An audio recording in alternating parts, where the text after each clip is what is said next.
So today we will be showing you guys how to do a comprehensive foot and ankle exam. A comprehensive foot and ankle exam usually starts with doing proper history taking. I believe the history taking part is crucial for at least getting an idea of potential diagnoses and pathologies that you should focus on in the physical exam. It will also allow you to select special tests that you will be doing to confirm your diagnosis and suspicions. So a comprehensive foot and ankle exam usually starts with having the patient stand up. And what we do is we check the alignment, which is the first part of the exam involving an inspection. When we check the alignment, we check the alignment of the entire limb, not just of the foot and ankle. We actually start with checking the knees, knowing that any pathology in the knee, whether varus or valgus, would have significant implications on any foot and ankle pain or foot and ankle pathology. So step one in the inspection is having the patient stand, checking the alignment of the knees. Step two in the inspection and in checking the alignment, we have the patient turn around completely, 360 degrees. And what we do here is we are checking the alignment of the ankle and the hind foot to check if they have any significant varus or valgus deformity of the ankle and the hind foot. Also, while the patient is sitting, looking the opposite way, we can check the shape of the arch of the foot, which is the midfoot part of the inspection.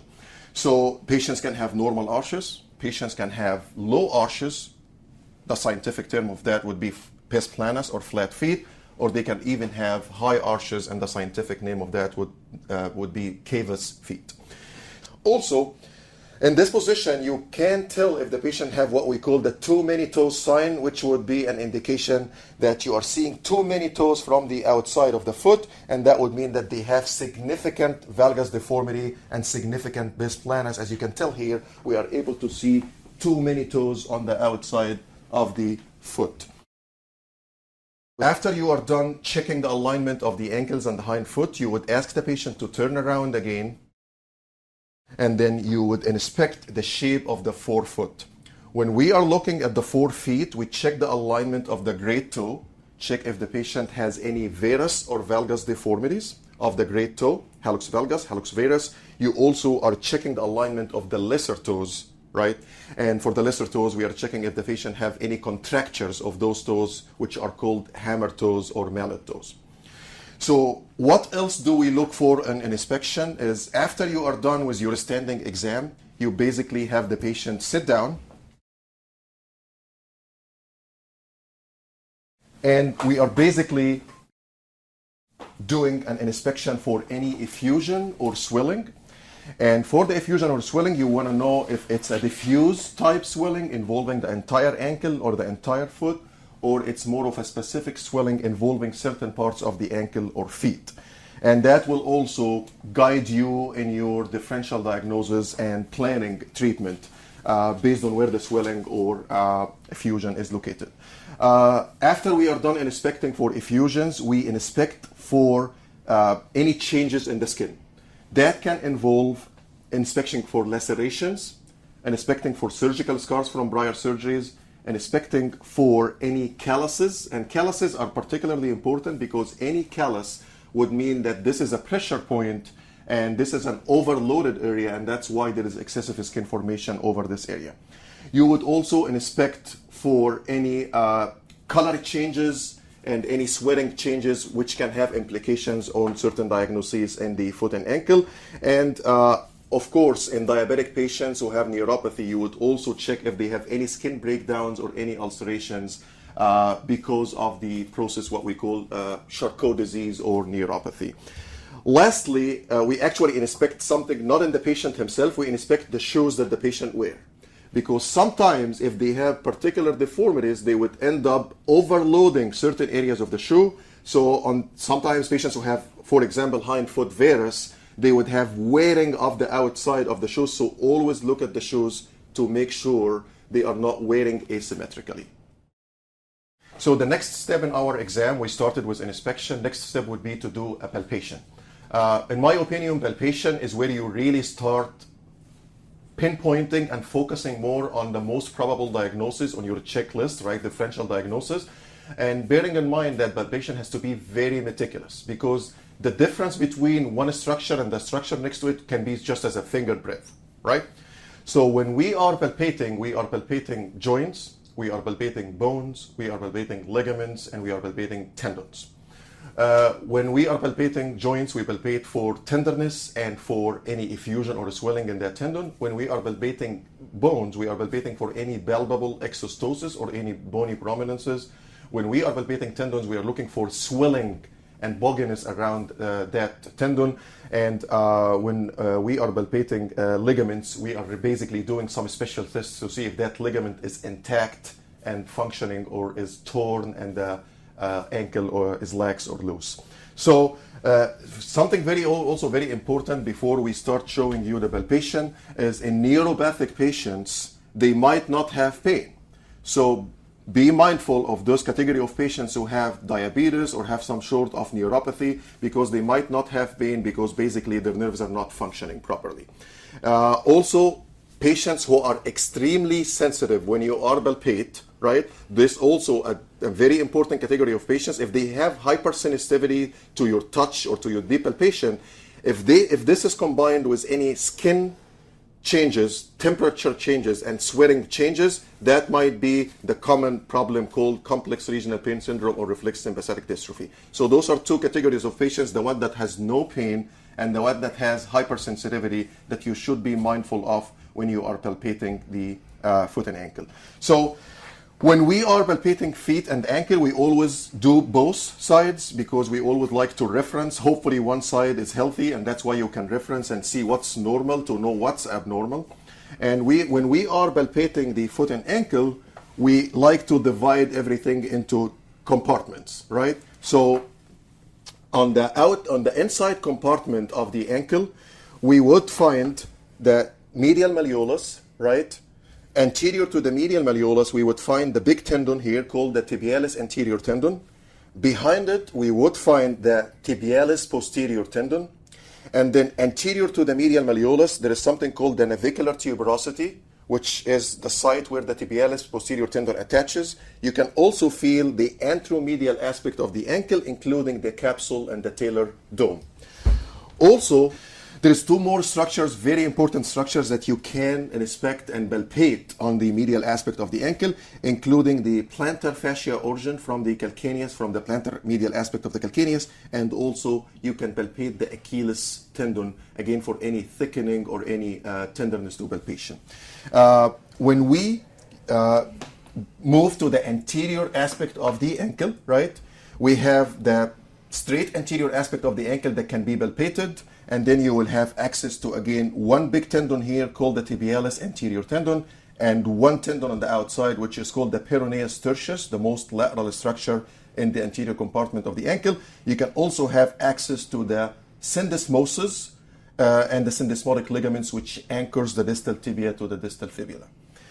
So when we go to the lateral aspect of the ankle, we have our most important landmarks, which is the distal fibula, namely the lateral malleolus. Behind the lateral malleolus, we would find the peroneal tendons, and we can track the peroneal tendon, specifically the peroneus brevis, all the way down to its insertion to the base of the fifth metatarsal.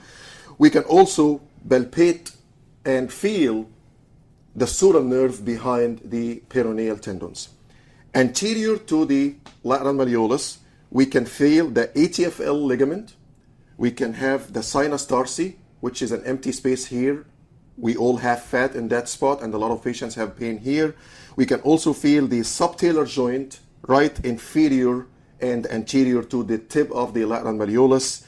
And we can still feel the peroneus tertius, which is the most lateral structure on the anterior aspect of the ankle. So next step in our physical exam, we started with inspection, then we did our palpation, and now we move to the range of motion testing. Very important when we assess range of motion is to, again, compare both sides, assuming that one side is diseased and one side is healthy. It's always good to reference to the normal. And then also very important to know the normal numbers of range of motion, the normal range of motion of each joint. So when we assess the range of motion, we start with the ankle range of motion. And the ankle range of motion involves two movements, right? Dorsiflexion and plantar flexion, right? An important technical point when assessing ankle dorsiflexion is to make sure the motion is coming only from the ankle, because the joints around the ankle, specifically the talonavicular, can add more dorsiflexion. So what we do when we assessing dorsiflexion, we put our hands on the neck of the talus to kind of keep it reduced and limit motion from the talonavicular and assess range of motion of the ankle in dorsiflexion. Normal dorsiflexion range of motion would be about 10 to 20 degrees, and then normal plantar flexion range of motion would be about 40 to 50 degrees. Next joint we will assess is the subtalar joint, which works in harmony with another joint called the talonavicular joint to do what we call inversion and eversion movement. A normal inversion movement would involve about 20 to 40 degrees relative to the midline axis of the tibia, and a normal eversion movement would be 10 to 20 degrees relative again to the midline axis of the tibia. We can also do it on the other side from this side, so that is inversion and that is eversion. Okay. Then we move to the midfoot and assess the midfoot motion. And midfoot motion is not really much. What we do is we assess adduction and abduction. And normally those midfoot joints have very minimal motion. They only become hypermobile if there is a disease or pathology. Then we move more down and assess for the forefoot part range of motion. The forefoot part would be assessing the great toe range of motion and the lesser toes range of motion. When we assess the great toe range of motion, we like to assess it with the patient seated and with the patient standing, and also very important to know the normal numbers, right? So when we are assessing the dorsiflexion of the great toe, we do not assess it relative to the axis of the floor. We actually assess it relative to the axis of the metatarsal. Normal dorsiflexion of the great toe first MTP joint would be about 70 to 90 degrees. And normal plantar flexion would be about 20 degrees range of motion. Then we move to the lesser toes, and with the lesser toes, it's not really much of assessing range of motion, it's more of assessing if they have any contractures of those toes, what we call hammer toes or mallet toes. Very important, if you find mallet toes or hammer toes when you are assessing them, is to find out if they are flexible deformities or fixed deformities. Why? Because this will have very important implications if you are planning any surgery, whether it's fixed versus flexible hammer toe. Also, something that we need to mention about the great toe, if the patient have the common deformity called hallux valgus, bunions in simple words, make sure you assess whether that bunion is flexible, whether it can be corrected manually and passively or no, because that can also have implications on your planning if you are planning any surgery for the patient. So in this section of the physical exam, we will talk about special tests. And special tests are usually tests designed to answer specific questions. And again, usually you do one or more of those specific tests if you have certain pathology or differential diagnosis in mind to make sure and confirm your diagnosis. One of the common special tests that we use is called the single heel raise test. Basically, if you have a patient with flat feet where you are suspecting something called posterior tibial tendon dysfunction, you would have that patient do a single heel raise on one side, and we will show you now how to do it. So basically the patient is supported against the wall, and we will ask him to take 1 foot off the floor and then do a single heel raise on one side. And you can see here that he has perfect single heel raise, which tells you that his posterior tibial tendon is functioning and firing. He also does restore his arch well, so it's basically a flexible flat foot with an intact posterior tibial tendon. If he is unable to do that movement, it would mean that our posterior tibial tendon is non-functioning. So the next special test we would like to talk about here is called the Thompson's test, which is basically a test aiming at confirming a diagnosis of an Achilles tendon injury or rupture. So basically, from the history taking and from your physical exam, you are suspecting and in high doubt that this patient has an Achilles tendon rupture. So this test is performed with the patient in prone position and with the knee flexed. And what we basically do is we check two things here. First thing, we check the resting tension. So basically, a patient with a ruptured Achilles tendon would have the ankle more driven in that way, exactly, more driven towards the floor because his Achilles is ruptured on that side. And now the Thompson test is to basically squeeze the calf of the patient And if there is plantar flexion, like so, that means that his Achilles tendon is intact and functioning. While if there is no plantar flexion on the side in question where there is possible Achilles tear, he would not have any plantar flexion, and that means that his Achilles tendon is torn. So this is a confirmatory test to diagnose Achilles tendon ruptures. The next test is if you have suspicion about ankle instability or ankle ligament injury, patient presenting with frequent ankle sprains, we would like to do what we call the anterior drawer test to try to evaluate for injury of the most common ligament to be injured in the ankle, called the ATFL, or anterior talofibular ligament. So basically this is how we perform it. We actually stabilize the distal tibia, slightly internally rotate the foot, and we basically apply anteriorly directed force to the calcaneus, and you would be looking at laxity. And we have grades for that test, grade 1, grade 2, grade 3, and always do that test in comparison to the normal side to see how much laxity you have relative to the normal of the patient. So again, stabilize the distal tibia, hold the back of the foot, slightly internal rotate, and then translate anteriorly multiple times to try to elicit pain or evaluate for laxity of the ATFL. So the next test we are doing here is called the Silver School test, which is a test aiming at diagnosing the origin of an equinus contracture or deformity of the ankle.